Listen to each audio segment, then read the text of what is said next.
Hello everyone, आज की इस वीडियो में हम लोग जानेंगे कि क्लास 12th में आपको 10वीं क्लास के परीक्षा में बोर्ड के सवाल केमिस्ट्री के कैसे पूछे जाते हैं, उसके सवाल कैसे बनाए जाएंगे, पूरा देखेंगे, ऑब्जेक्टिव सवाल पे समझेंगे। इस वीडियो से आपको 3 से 4 नंबर के क्वेश्चन हर साल आते रहते हैं, तो उन सब सवाल को बनाना सीखेंगे। क्लास 10th के लिए ऑब्जेक्टिव रहेगा, जिसमें आज तक जितने भी क्वेश्चन पूछे गए हैं 11 से लेकर 24 तक हर क्वेश्चन का सलूशन देखेंगे। तो चलिए इस वीडियो को शुरू करते हैं। इस वीडियो में मैं अजय कुमार सिंह आप सभी को केमिस्ट्री टीचर आज की इस वीडियो में केमिस्ट्री में सवाल सिखाने वाले हैं। जैसे कि इसमें जो पहला ही सवाल दिया गया है परीक्षा में, ये आपका पहला सवाल है, जिसमें पूछा क्या गया है, कैसे सवाल पहले पढ़ना सीखिए। ये एक रिएक्शन दिया गया है, और अगर एक रिएक्शन दिया गया है तो इस रिएक्शन के अंदर में क्या बोला गया है कि आपको बताना है कि जो ये रिएक्शन दिया गया है किस टाइप का रिएक्शन है। और यहाँ पर 4 ऑप्शन दिए गए हैं: संयोजन, विस्थापन, द्विविस्थापन और वियोजन। तो आपको पहले ये जानना जरूरी है कि रिएक्शन आखिर कितने प्रकार के होते हैं, तभी तो ऐसे सवाल बनाएंगे।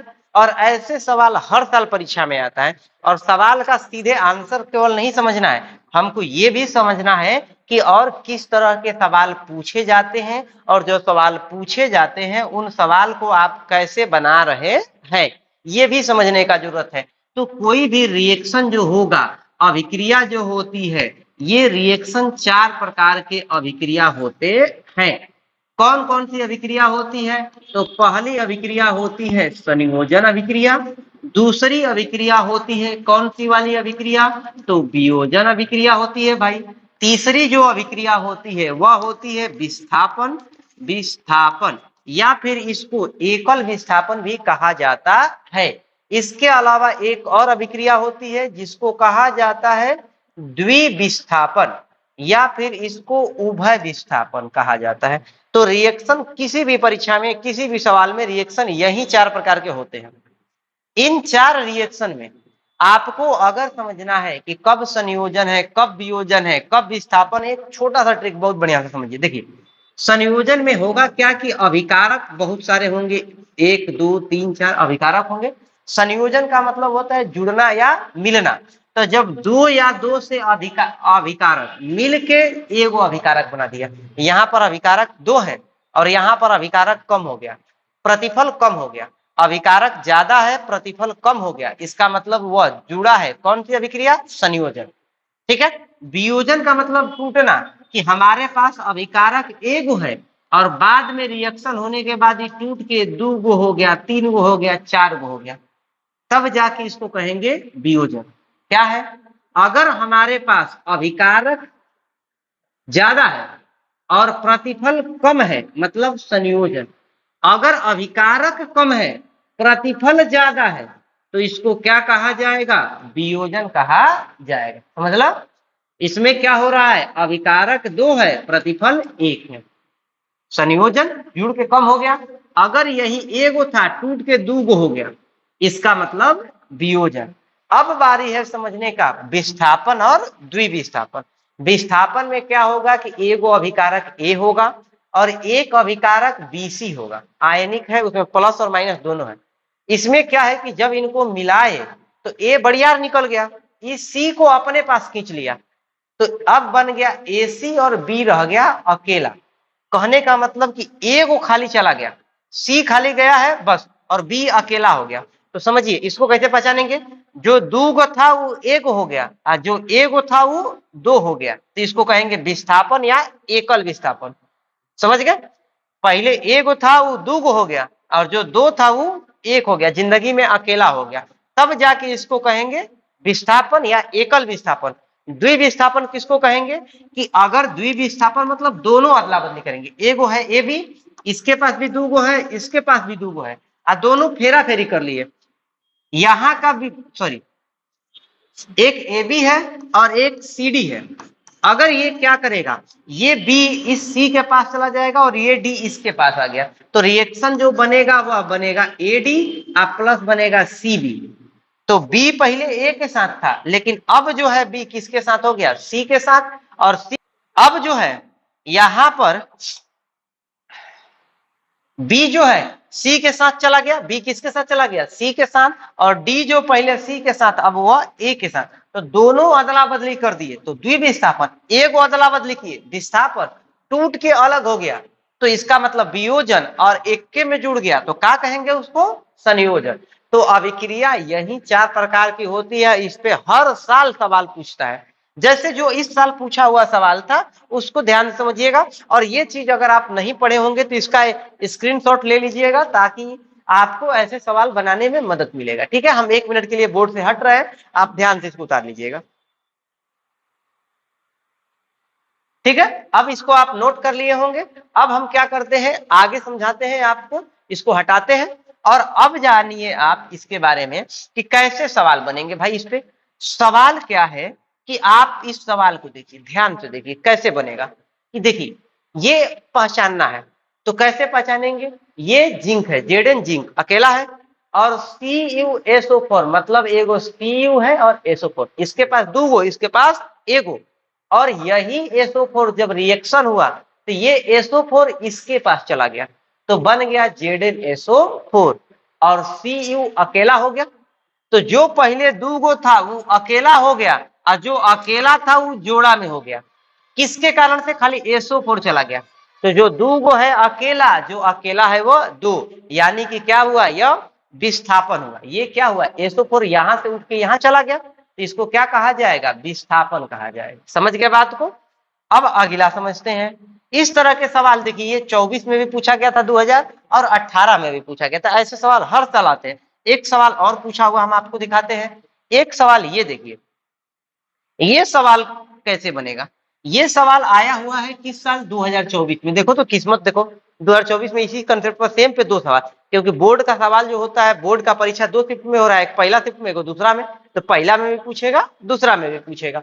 तो बोला गया है CaCO3 बना है CaOCO2 बना हुआ है, तो यहां पर आप देखेंगे तो यहां पर अब जो प्रतिफल है, प्रतिफल की संख्या 2 है और अभिकारक की संख्या 1 है। तो जब हमारे पास A टूट के बन गया B में और C में, अभिकारक कम प्रतिफल ज्यादा, इसका मतलब ये टूटा है तभी ना ढेर हो गया। जैसे एक कॉलम था, हम इसे तोड़ देंगे तो 2 हो गया, तो यानी क्या हो रहा है, यहाँ पर वियोजन हो रहा है, यानी कि इसको क्या कहा जाएगा, आंसर ए सही है, वियोजन। ठीक है, इसी तरह से एक और सवाल समझाते हैं। ये सवाल तो हो ही गया। अब अगला सवाल देख लेते हैं भाई, तीसरा सवाल। इसको आप अपने से आंसर कमेंट करके बताइए पहले कि क्या होगा। आप ध्यान से देखिए, यहां पर अभिकारक है 2 गो, प्लस का चिन्ह दिया, प्लस के एगो पहले एगो बाद में, अभिकारक यहाँ पर कितना है 2, लेकिन इसमें कोई अलग प्लस नहीं है, अभिकार प्रतिफल कितना है 1, यानी कि ये दोनों आपस में मिलके एगो बन गया, पहले ज्यादा बाद में कम, यानी कि ये क्या हुआ है, मिला है संयोजन अभिक्रिया। आंसर सही कौन सा हो गया, ए। ठीक है, चलिए एक और आपको ऐसे ही सुंदर सा सवाल समझाते हैं। क्वेश्चन नंबर 4 देख लीजिए भाई। इस सवाल में क्या दिया गया है, एक समीकरण है CaCO3 जो टूटा है CaOCO2 में। क्या ये 2 अलग अलग बन गया, पहले एगो था अब बाद में एगो बी है और सी है, पहले 1 बाद में 2।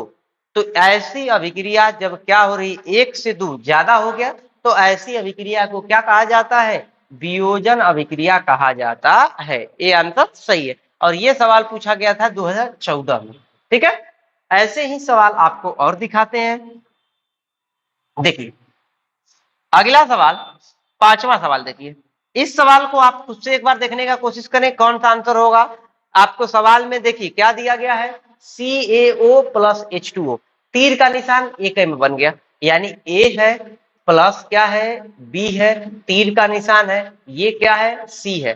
तो A और B 2 गो मिल के A को बनाया, अभिकारक ज्यादा प्रतिफल कम, यानी वो मिल गया, सब मिल के कम हो गया, यानी कि इसको क्या कहा जाएगा, संयोजन कहा जाएगा। ठीक है, इसी तरह से नेक्स्ट सवाल देखते हैं भाई। आपको 6वां सवाल क्या दिया गया है कि निम्न में कौन विस्थापन अभिक्रिया का उदाहरण है। आपको इतना उदाहरण रिएक्शन ही दे दिया। कई बार आपको क्या होगा कि रिएक्शन देगा और आपको पहचानना होगा, और कई बार आपको विस्थापन बोल दिया, आप ढूंढिए कि इसमें से कौन सा विस्थापन है। तो देखिए अगर हम इसमें चलें तो यहाँ पर अभिकारक 1 है केवल ए तीर का निशान दिए, यहां पर ये भी है, ये CaO है, ठीक है। आप यहां पर B आप प्लस C, इसको हम B बोल दिए, प्लस का चिन्ह था, प्लस का चिन्ह और C दे दिए, यानी 1 से 2 बन गया, 1 से 2 बन गया मतलब टूट गया, और टूटेगा तो इसको कहेंगे वियोजन, ठीक है। इसी तरह से अगर दूसरा वाला रिएक्शन देखेंगे तो यहां पर क्या है, इस वाले को हमने A बोल दिया, ठीक है, A बोल दिया, ये प्लस का चिन्ह है तो हम यहाँ पर किस चीज का चिन्ह देंगे, प्लस का चिन्ह देंगे। इसके बाद ये वाला जो चीज है इसको हमने क्या नाम दिया, B। अब तीर का निशान है तो तीर का निशान। इसके बाद ये जो मटेरियल है पूरा को हमने नाम दिया C। अगर प्लस का चिन्ह होता तो प्लस का चिन्ह दे के D देते, ऐसे करते, लेकिन यहाँ पर 2 है और 2 से 1 बन गया, मतलब मिल गया दोनों। अगर ये दोनों मिल गया तो यानी कौन सी अभिक्रिया हो गई है, संयोजन अभिक्रिया। मेरे दुलारे रसगुल्लों, ये हो गई आपकी संयोजन अभिक्रिया।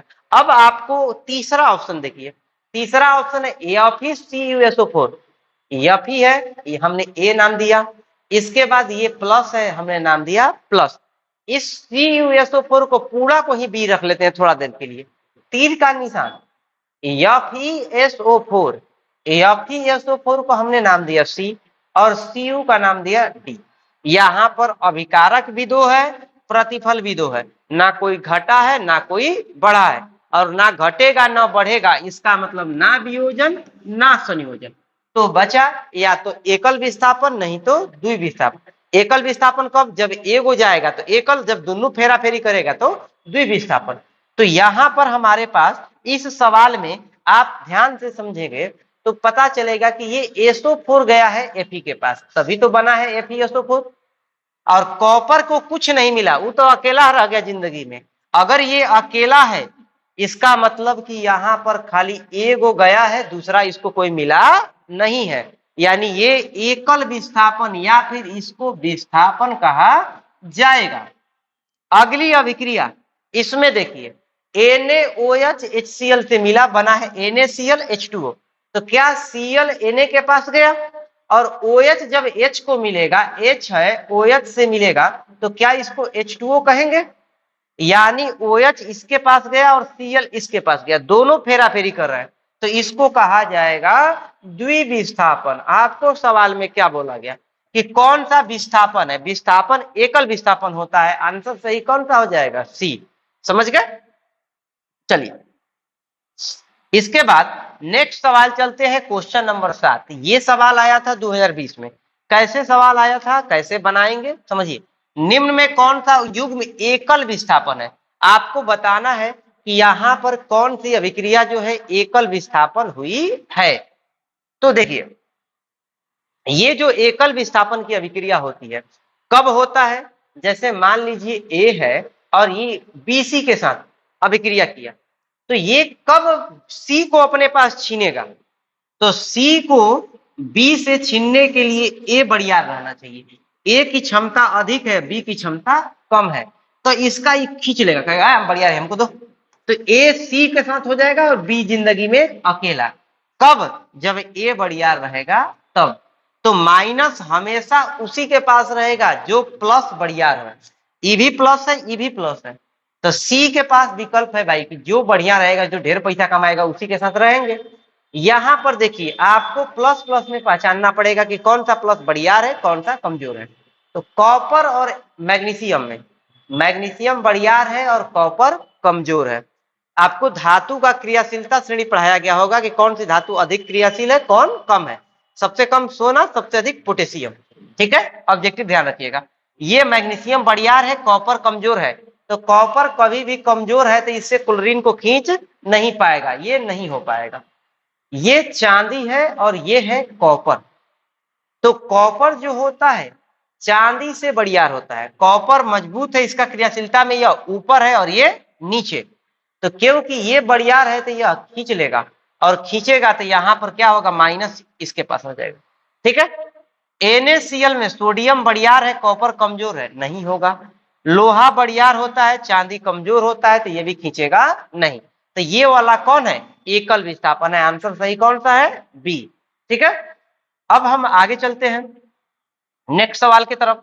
तो आपको 8वां जो सवाल है ये क्या बोला गया है भाई, देखिए Na2SO4 BaCl2 के साथ अभिक्रिया किया, BaSO4 बनाया और NaCl बनाया। तो यहाँ पर अभिकारक भी दो है, प्रतिफल भी दो है। तो ना अभिकारक कम ना प्रतिफल कम, कोई कम ज्यादा नहीं है। तो ना संयोजन ना वियोजन, या तो एकल विस्थापन नहीं तो द्विविस्थापन। कैसे पता चलेगा, ये देखिए, ये माइनस पहले इस वाले के पास था SO4, अब SO4 बैरियम के पास यानी इसके पास चला गया, और उल्टा Cl उठ के इसके पास चला गया। तो फेरा फेरी दोनों के बीच हुआ, और दोनों का जब अदला बदली हुआ तो इसको कहा जाएगा द्विविस्थापन। खाली SO4 इसके पास आता लेकिन Cl नहीं जाता, एगो जाएगा तो एकल, और दोनों फेरा फेरी करेगा तो द्विविस्थापन। समझ गए। चलिए अगला सवाल आपको समझाते हैं भाई। देखिए 9वां जो दिया गया है इस सवाल में, अभिक्रिया जिसमें आयनों का आदान प्रदान होता है क्या कहलाता है। अगर आयन आदान प्रदान हो रहा है, एक तरफ से जाता तो एकल विस्थापन, आदान प्रदान का मतलब होता है लेना और देना। तो जब दोनों आदान प्रदान करेगा तो उसको कहा जाएगा द्विविस्थापन। ठीक है। अगला सवाल देखिए, ये एक समीकरण दिया गया है। ये अब तक जो इतना था 9 तक सवाल, जो 1 से 9 तक जो सवाल था, ये इस बात पे सवाल था कि संयोजन वियोजन एकल विस्थापन द्विविस्थापन ये कैसे सवाल आएंगे, कैसे बनाएंगे, उस पे हमने आपको समझाया है। ठीक है। अब तक जितने भी सवाल परीक्षा में पूछे गए थे, लेकिन इसके अलावा परीक्षा में आपको जो सवाल पूछ सकता है वह पूछ सकता है कि कौन सा समीकरण संतुलित है। तो संतुलित समीकरण पे आधारित सवाल पूछे जा सकते हैं, और जब संतुलित पे तो आपको देखना है कि कौन सा समीकरण संतुलित है। संतुलित कहने का मतलब जितना अभिकारक में उतने प्रतिफल में। तो देखो, इधर है मैग्नीशियम और इधर भी है मैग्नीशियम, इधर है ऑक्सीजन 2 और इधर है ऑक्सीजन 1, संतुलित ना है, ये संतुलित नहीं है। देखिए जिंक है, इधर भी जिंक है, इधर SO4 है, इधर भी SO4 है, इधर है H2, इधर भी है H2। कहने का मतलब यह क्या है, संतुलित है। आपको संतुलित ढूंढना था, ढूंढ लिए। और चेक करने का मन किया, इधर Fe, इधर भी Fe, इधर Cl2, इधर Cl3, बराबर नहीं कि उधर 2 गो इधर 3 गो, इधर H2, इधर है H, इसका मतलब संतुलित नहीं है। ये संतुलित था, आंसर सही है बी। ठीक है। आई होप आपको वीडियो समझ में आ रहा होगा। चैनल को सब्सक्राइब भी कर लीजिएगा। ठीक है। ऐसे ही ढेर सारे वीडियो आपके क्लास के टॉपिक पे और भी डाला जाएगा। आप कमेंट करके बता दीजिएगा आपको कौन सा टॉपिक हार्ड लग रहा है, किस पे वीडियो चाहिए। आपको 10th क्लास के सारे टॉपिक पढ़ा दिया जाएगा। ठीक है। आप एक बार वीडियो डाल के देखिए, आप कमेंट करिए, हम वीडियो डाल देंगे। निम्नलिखित में कौन सा समीकरण संतुलित नहीं है। अगर संतुलित नहीं है खोजना है, मतलब कि जो अभिकारक है प्रतिफल है दोनों बराबर नहीं है, तो आप देखिए यहाँ पर अभिक्रिया को संतुलित करने का प्रयास किया गया है। तो हाइड्रोजन 2 और 2 कितना हो गया, 4, इधर भी हाइड्रोजन 2 और 2 4, ऑक्सीजन 2, ऑक्सीजन 2 दुना के सॉरी 2 है, एक ऑक्सीजन का 2 से गुणा कर दिए 2, संतुलित हो गया। पोटेशियम 2 है, इधर भी पोटेशियम 2 है, क्लोरीन 2 है, क्लोरीन 2 है, 3 दुना के 6, 3 दुना के 6, बराबर बराबर है, संतुलित है। हाइड्रोजन 2, हाइड्रोजन 2, क्लोरीन 2, क्लोरीन 2, बराबर है, ये भी संतुलित है। तो अब अगर ये तीनों संतुलित है तो कौन संतुलित नहीं है, तो ये संतुलित नहीं है भाई, ये आंसर सही हो गया। डी आंसर आपका करेक्ट है। कैसे चेक कर लीजिए, यहाँ पीबी है, यहाँ भी पीबी है, यहाँ 2 में एन का गुणा करेंगे तो 2 में 1 का गुणा होगा तो नाइट्रोजन की संख्या 2 होगी, लेकिन यहाँ नाइट्रोजन की संख्या कितनी है, 1 है, यानी यह संतुलित नहीं है। ठीक है, यानी डी आंसर सही, आपको संतुलित नहीं चुनना था। तो इसमें संतुलित करने को भी परीक्षा में देता है कि संतुलित करिए, सब्जेक्टिव सवाल में पूछेगा तो बोल देगा कि निम्न अभिक्रिया को संतुलित करें, और नहीं तो आपको दे देगा ऑप्शन, कहेगा बताइए ना कि कौन संतुलित बा। ठीक बा। ये देखिए, रासायनिक अभिक्रिया के दौरान किसी पदार्थ में ऑक्सीजन का हास्य क्या कहलाता है। तो देखिए इस सब पे सवाल जो आता है, इस कंसेप्ट पे भी सवाल आता है, जिसमें क्या पहले सीख लेते हैं। एक टर्म होता है जिसको कहा जाता है ऑक्सीकरण या ऑक्सीडेशन कहा जाता है। ठीक है। एक टर्म होता है जिसको कहा जाता है अवकरण, अवकरण, या फिर इसको कहा जाता है रिडक्शन, इसको रिडक्शन कहेंगे, और ऑक्सीकरण को कहेंगे ऑक्सीडेशन। ठीक है। और इसी ऑक्सीकरण को सवाल में कई बार देता है उपचयन के नाम से। और इसको कई बार नाम देता है अपचयन।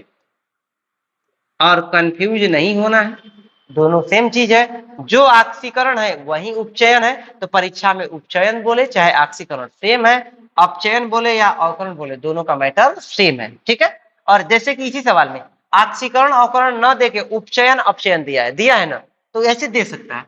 तो जब ऐसे सवाल रहेंगे तो कैसे बनाए जाएंगे? तो ऑक्सीकरण का मतलब ऑक्सीजन का संयोग, यानी आपको कोई ऐसा रिएक्शन जिसमें ऑक्सीजन जुड़ रहा है तो उसको कहेंगे ऑक्सीकरण।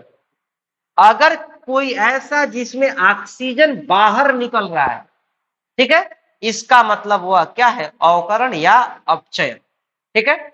ये हमने देखा ऑक्सीजन के पॉइंट ऑफ व्यू से। ऑक्सीजन आएगा, जुड़ेगा, संयोजन, सॉरी, अगर जुड़ेगा ऑक्सीकरण, ऑक्सीजन जाएगा अवकरण। लेकिन इसके अलावा ऑक्सीजन के उल्टा हाइड्रोजन से भी होता है। हाइड्रोजन निकलेगा तो अवकरण, और हाइड्रोजन आएगा, जुड़ेगा, तो उसको कहेंगे अवकरण। ऑक्सीजन के उल्टा ऑक्सीकरण और अवकरण ऑक्सीजन के भी पद में बताया जाता है, हाइड्रोजन के भी पद में बताया जाता है। इसके अलावा एक चीज जो 10th क्लास में आपको नहीं बताई गई है लेकिन होता है और परीक्षा में पूछा भी है, पूछ देता है, तो ये चीज होता है इलेक्ट्रॉन के पद में। इलेक्ट्रॉन के पद में क्या होता है? इलेक्ट्रॉन देगा, अगर कोई इलेक्ट्रॉन देगा तो उसका ऑक्सीकरण, और जो इलेक्ट्रॉन को ग्रहण करेगा, लेगा, उसका होगा अवकरण। जो इलेक्ट्रॉन को लेता है उसका अवकरण, और जो देता है उसका होता है ऑक्सीकरण या उपचयन। ये चीज ध्यान रखिएगा, इसका स्क्रीनशॉट मार लीजिए, ये बहुत इंपॉर्टेंट है। और इंपॉर्टेंट कहने का मतलब एकदम 5 स्टार VVI, एकदम ये गुलाब जामुन है बाल दिवस वाला। ठीक है। तो इस पे एकदम आपको ध्यान रखना है। आपको क्या बोला गया? रासायनिक अभिक्रिया के दौरान किसी पदार्थ में ऑक्सीजन का हास्य, हास्य का मतलब कम होना है। कम कब होगा? जब बाहर निकलेगा या आएगा। अगर किसी को मान लीजिए हमारे पास 10 रुपया है, कोई 5 रुपया और दे दिया तो बढ़ गया भाई, लेकिन बढ़ना या जुड़ना ऑक्सीकरण कहलाएगा। हाथ से कम कब होगा? जब बाहर निकलेगा तब। तो ऑक्सीजन का बाहर निकलना क्या कहलाता है? अपचयन या अवकरण कहलाता है। तो यहां पर सवाल हाथ से बोला गया, यानी क्या हो जाएगा? अपचयन कहलाएगा। ठीक है। नेक्स्ट सवाल, इसको जरूर उतार लीजिएगा। ठीक है। अब मिटा रहे हैं इसको। नेक्स्ट सवाल, इस पे और सवाल हम समझते हैं। देखिए ये सवाल भी उपचयन अपचयन पे आधारित है, और सवाल पूछा गया है 2023 में। क्या पूछा गया है? उपचयन में निम्नलिखित में क्या होता है? तो आपको अभी बताए हैं कि उपचयन में, यानी उपचयन करने का मतलब ऑक्सीकरण, ऑक्सीकरण में ऑक्सीजन आएगा, हाइड्रोजन जाएगा, इलेक्ट्रॉन भी जाएगा, दिया जाएगा। क्या होगा? हाइड्रोजन का वियोग होगा, बिल्कुल सही है। इलेक्ट्रॉन का त्याग होगा, बिल्कुल सही है, इलेक्ट्रॉन को दिया जाता है तो त्याग होगा। ऑक्सीजन का योग होगा, ऑक्सीजन भी आ सकता है, इलेक्ट्रॉन जाएगा या तो हाइड्रोजन जाएगा, यानी ये तीनों सही है। आंसर सही कौन सा हो गया? डी। और ये अगर आप मान लीजिए इलेक्ट्रॉन वाला बात नहीं जानते तो गड़बड़ा जाता कि नहीं। तो इसीलिए बच्चों, मेरे प्यारे गुलाब जामुनों, आप लोगों को ये बात बताया गया। ठीक है। आपको पूरे बात को अच्छे से समझना, हर बात को ध्यान देना है, कुछ भी बात आपको अफवाह नहीं है इसमें। आपको यहाँ पर देखिए सवाल में क्या बोला गया? रासायनिक अभिक्रिया के दौरान किसी पदार्थ में ऑक्सीजन का योग, ऑक्सीजन का योग कहने का मतलब ऑक्सीजन का जुड़ना, ऑक्सीजन का जुड़ना कहलाएगा ऑक्सीकरण। ऑक्सीकरण कहने का मतलब उपचयन होगा। ठीक है। आगे समझिए भाई। अब अगला सवाल, 15 नंबर सवाल। देखिए जैसे जैसे आगे बढ़ेंगे, अगर आप नोट्स बना रहे हैं, ध्यान से सुन रहे हैं, तो आंसर अपनों से कमेंट करके बता सकते हैं कि हाँ सर ये होगा आंसर, और कमेंट हम पढ़ते भी हैं। निम्न में कौन ऑक्सीजन से अभिक्रिया नहीं करेगा? ठीक है। निम्न में कौन ऑक्सीकरण अभिक्रिया नहीं है, सॉरी, कि यहाँ पर बताना है कि कौन सी अभिक्रिया ऑक्सीकरण नहीं है, जिस मतलब कि कौन सी ऐसी अभिक्रिया है जिसमें ऑक्सीजन का जरूरत नहीं है। देखिए दहन, दहन में ऑक्सीजन के बिना तो होगा ही नहीं, तो ये ऑक्सीकरण है। श्वसन, बिना ऑक्सीजन का सांस ले पाएंगे, यानी उसमें भी चाहिए ऑक्सीकरण। भोजन को पचने के लिए एंजाइम का जरूरत पड़ता है, और एंजाइम काम ही करेगा ऑक्सीजन की उपस्थिति में, यानी ये भी ऑक्सीकरण है। लेकिन अगर इसमें बात करेंगे अवक्षेपण में, अवक्षेपण जो होगा इसका ऑक्सीजन से कोई लेना देना नहीं है। ऑक्सीजन रहेगा तब पर भी अवक्षेपण हो सकता है, नहीं भी हो सकता है। यानी ये ऑक्सीकरण में नहीं है। डी आंसर आपका सही है। ठीक है, अगला सवाल, ये सवाल दिया गया है क्वेश्चन नंबर 16। समझिए क्वेश्चन नंबर 16 में क्या है, CuOH2 के साथ है तो Cu प्लस H2 किस प्रकार की अभिक्रिया है। अगर यहां पर अगर ये पूछता, ऑप्शन देखिए सवाल सेम रहेगा, लेकिन अगर ऑप्शन इसके उपचयन अपचयन को छोड़ के दे देता संयोजन वियोजन प्रतिस्थापन, वो भी तो दे सकता है ऑप्शन। अगर वैसा ऑप्शन देगा तो दो यहां पर दो यहां पर, क्या दोनों बराबर बराबर है, लेकिन ऑक्सीजन उठ के हाइड्रोजन के पास चला गया और कॉपर अकेला रह गया। जब जिंदगी में अकेला हो जाएगा तो एकल विस्थापन होगा, और दोनों को मिल जाता तो द्विविस्थापन। लेकिन एकल द्वि नहीं पूछा गया, पूछा गया ऑक्सीकरण है अवकरण है उदासीन, क्या है आखिर। तो देखिए यहां पर ऑक्सीजन कॉपर के साथ था, लेकिन कॉपर से ऑक्सीजन क्या हो गया, अलग हो गया। तो अगर ऑक्सीजन टूट के अलग होगा तो उसको क्या कहा जाएगा, अपचयन कहा जाएगा या उपचयन कहा जाएगा। तो उसको कहा जाएगा ऑक्सीजन का वियोग। वियोग कहने का मतलब अपचयन या अवकरण। ठीक है, अवकरण भी ध्यान रखेंगे, उपचयन और अपचयन भी ध्यान रखेंगे, कंफ्यूज नहीं होना है। हम तो पहले जब 10 क्लास में पढ़ रहे थे तो बड़ी हो रहे थे कि कब अपचयन बोलना है और कब उपचयन, लेकिन अब धीरे धीरे पढ़ के प्रैक्टिस करने पर ये हो जाता है क्लियर। अभी देखिए उपचयन वह प्रक्रिया है जिसमें क्या होता है, तो उसमें ये सवाल एक बार पहले भी आया था, ये 2017 में भी है। ऑक्सीजन का योग होगा, हाइड्रोजन का वियोग होगा, इलेक्ट्रॉन का त्याग होगा। बात तीनों सही है, डी आंसर सही है, ये पहले भी कराए हैं।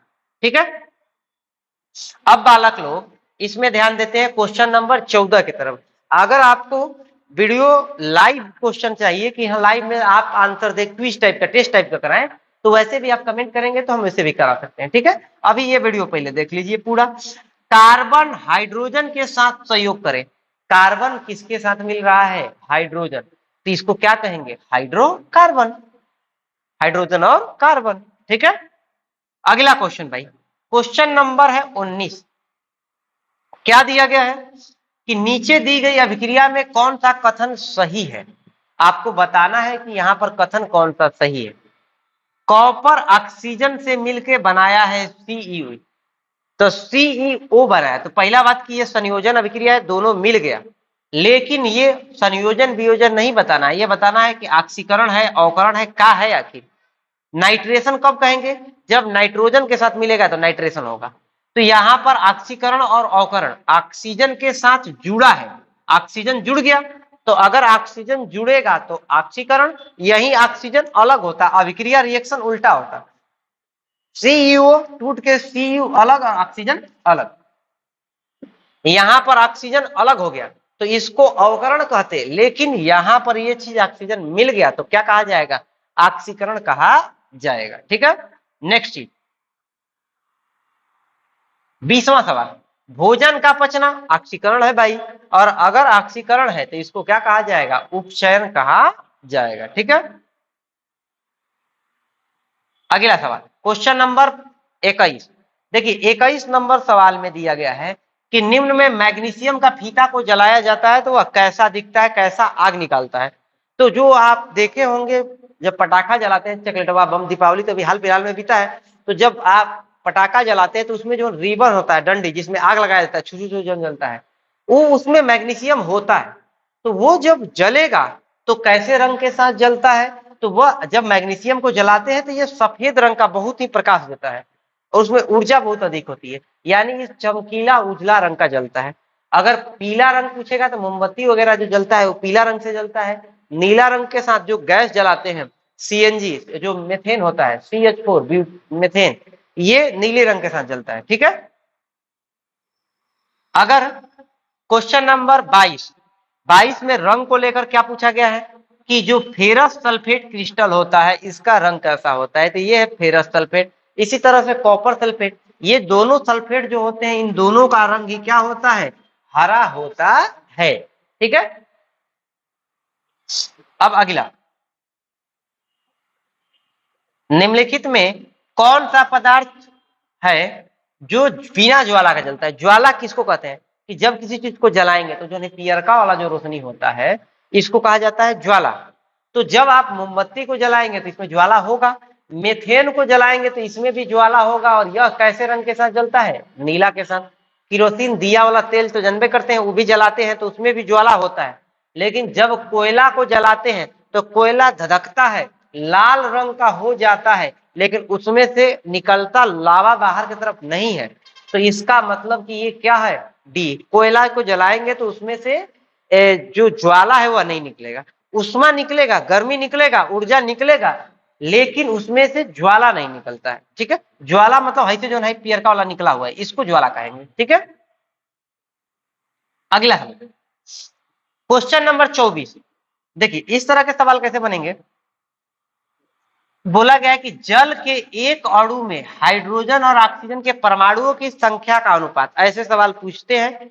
ऐसे सवाल पूछता है तो कैसे बनाते हैं? अगर जल बोला तो जल का पहले लिख आना चाहिए फार्मूला, कि जल का फार्मूला क्या होगा। तो जल का फार्मूला H2O।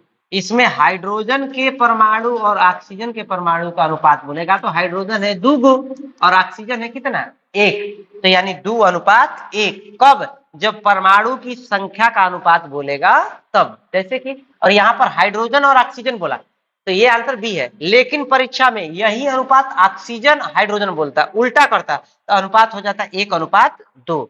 सवाल में आपको परमाणु की संख्या के जगह पर अगर द्रव्यमान का अनुपात बोलेगा तो हाइड्रोजन का अनुपात होता है 2 और ऑक्सीजन का होता है 16, और ये कटेगा तो हो जाएगा 1:8। आने वाले समय में परीक्षा में संख्या के जगह द्रव्यमान का अनुपात बोलेगा तो दोनों का द्रव्यमान लिख के कटाने, अगर भागा वाला देने लगा कटेगा तो कटेगा, नहीं कटेगा तो आंसर हो गया। ठीक है, आने वाले समय का परीक्षा का भी ध्यान है कि कैसे आएगा। अगला क्वेश्चन, क्वेश्चन नंबर 25। बोला गया है कि सिल्वर क्लोराइड का रंग कैसा होता है। तो सिल्वर क्लोराइड का रंग जो होता है सफेद होता है। इसी तरह से आप सल्फर का रंग याद रखेंगे। सल्फर का जो रंग होता है वह पीला होता है, ये बारूद वगैरह बनाने में इसका जरूरत पड़ता है सल्फर। ठीक है, इसका अणु सूत्र होगा S8। ठीक है, सल्फर का भी ध्यान रखेंगे। अगर साधारण ताप पर फास्फोरस का अणु सूत्र, तो फास्फोरस का अगर जैसे अभी बताया सल्फर का S8, फास्फोरस का P4, ये फास्फोरस का अणु सूत्र है। ये सब याद करने वाला चीज है, इसको याद करना पड़ेगा, इसको बनाने का कोई तरीका नहीं है। Question number 27। बोला गया है कि नाइट्रोजन डाइऑक्साइड के धुएं का रंग कैसा होता है। तो अगर NO2 को धुएं का रंग बोलेगा तो इसका रंग जो होता है भूरा होता है, हल्का भूरा रंग का ये धुआं होता है। ऑप्शन में रंग में भूरा न देकर इस प्रकार से क्लोरोफिल वगैरह दिया गया है, ये ऑप्शन हमको लग रहा है गलत है। ये पेपर से एक बार देखने पर आपको पता चलेगा, टाइपिंग मिस्टेक है शायद। क्लोरोफिल का रंग हरा होता है, लाल इसका रंग जो होता है लाल होता है। वर्णिक लवक जो होता है ये भी हरा होता है। श्वेत रक्त कणिकाएं, ये वैसे तो श्वेत रक्त कणिकाएं जो होती है रंगहीन होती है, लेकिन जब बड़ा आकार लेती है तो सफेद रंग का हमको दिखाई देता है। तो आंसर अगर भूरा से मैच कराएंगे तो हल्का हल्का आंसर ये मैच करेगा, लेकिन वास्तविक इसका रंग जो होगा हल्का भूरा होगा। ठीक है, ये आप एक बार क्वेश्चन बैंक से देख लीजिएगा। अगला सवाल, ग्लूकोज का रासायनिक सूत्र क्या होगा। तो ग्लूकोज का रासायनिक सूत्र होता है C6H12O6। ठीक है, तो इसी तरह से आपको फॉर्मूला याद रखना है पहला ग्लूकोज का C6H12O6। ये ग्लूकोज का भी फॉर्मूला होता है और फ्रक्टोज, ग्लूकोज और फ्रक्टोज दोनों का फॉर्मूला होगा। चीनी का फॉर्मूला C12H22O11। ये जो होता है फॉर्मूला चीनी का होता है और सुक्रोज का, ये फॉर्मूला होता है किसका? चीनी का। और किसका फॉर्मूला होता है? सुक्रोज का, सुक्रोज का फॉर्मूला। ये जो फॉर्मूला होता है ये फॉर्मूला होता है ग्लूकोज का, और फॉर्मूला होता है ये किसका? फ्रक्टोज का। ग्लूकोज और फ्रक्टोज का एक ही फॉर्मूला, चीनी या सुक्रोज का फॉर्मूला ये होगा। आगे सवाल में फ्रक्टोज भी बोल सकता है, चीनी या सुक्रोज बोलेगा तो ऐसे फॉर्मूला लिखेंगे। ठीक है, नेक्स्ट सवाल चलते हैं भाई। आपको क्वेश्चन नंबर 29 बोला गया है कि साग सब्जी के विघटन पर कंपोस्ट बनता है। अगर आप क्या करेंगे, सब्जी छोड़ देंगे, गोबर रहेगा, ये सब क्या होता है कि सब कंपोस्ट बनाता है। तो इस कंपोस्ट में कौन सी अभिक्रिया होती है? अवक्षेपण, उष्माशोषी, उष्माक्षेपी, संयोजन। तो जो कंपोस्ट होता है, जितना भी गोबर हो गया चाहे कोई भी सड़ गल गया, तो उसके बाद उसमें से ऊर्जा बाहर निकलती है, और ऊर्जा अगर बाहर निकल रही है तो उसको कहा जाएगा उष्माक्षेपी। ठीक है, चलिए अगला समझते हैं। और ऊष्मा शोषी कब कहते हैं? जब वो ऊष्मा को अपने अंदर में ग्रहण करता है। देखिए क्वेश्चन नंबर 30 क्या बोला गया भैया? अमोनिया के अणु में नाइट्रोजन एवं हाइड्रोजन के परमाणु की संख्या का अनुपात। किसका? अमोनिया। जैसे जल का था उसी तरह से अमोनिया। अमोनिया का फॉर्मूला NH3। परमाणु की संख्या बोला गया, तो नाइट्रोजन का कौन परमाणु है? 1। हाइड्रोजन के कितने परमाणु हैं? 3। तो इनका अनुपात अगर करेंगे तो 1 अनुपात क्या हो जाएगा? 3। 1 अनुपात 3। आंसर सही है सी। समझ गए बात को? यही अगर द्रव्यमान का अनुपात बोलता, परमाणु की संख्या का परमाणु भार का अनुपात बोलता, तो नाइट्रोजन का भार होता है 14 और हाइड्रोजन 1 का 1, 3 का कितना हो जाएगा? 3। तो 14 अनुपात 3 हो जाएगा। समझ गए? ये अणु भार और संख्या आपको याद करना पड़ेगा। क्वेश्चन नंबर 31 जल में हाइड्रोजन तथा ऑक्सीजन परमाणु की संख्या का अनुपात। ये तो अभी बताए हैं, हाइड्रोजन एवं ऑक्सीजन परमाणु का अनुपात कितना हो जाएगा? हाइड्रोजन के 2 परमाणु, ऑक्सीजन के 1 परमाणु। आंसर सही है ए। ठीक है, इसका आंसर हो जाएगा ए। ठीक है, ये सवाल रिपीट वाला है। इसके अलावा एक क्वेश्चन है 32 नंबर सवाल जो है ये लास्ट क्वेश्चन है। वीडियो थोड़ा लंबा भी हो गया आप लोग का, लेकिन आपको जानकारी भी बहुत ज्यादा मिला है। सवाल बना रहे हैं, इस टॉपिक के सवाल हर साल परीक्षा में आते हैं। आप इस वीडियो को खाली देख लेंगे तो इसी से आपका सवाल बन जाएगा ऑब्जेक्टिव का। प्राकृतिक में ऑक्सीजन का संतुलन कैसे बनता है? मतलब कि जब हम ऑक्सीजन ग्रहण करते हैं, हाँ आदमी तो ऑक्सीजन लेता है और लेने के बाद छोड़ता है कार्बन डाइऑक्साइड, तो धीरे धीरे ऑक्सीजन खत्म हो जाना चाहिए, लेकिन फिर इसका संतुलन बनाने के लिए कोई ले रहा है तो कोई दे रहा है। तो यह किस क्रिया से होता है? प्रकाश संश्लेषण। प्रकाश संश्लेषण में पेड़ पौधे क्या करते हैं? ऑक्सीजन को देते हैं, जिससे संतुलन बनता है।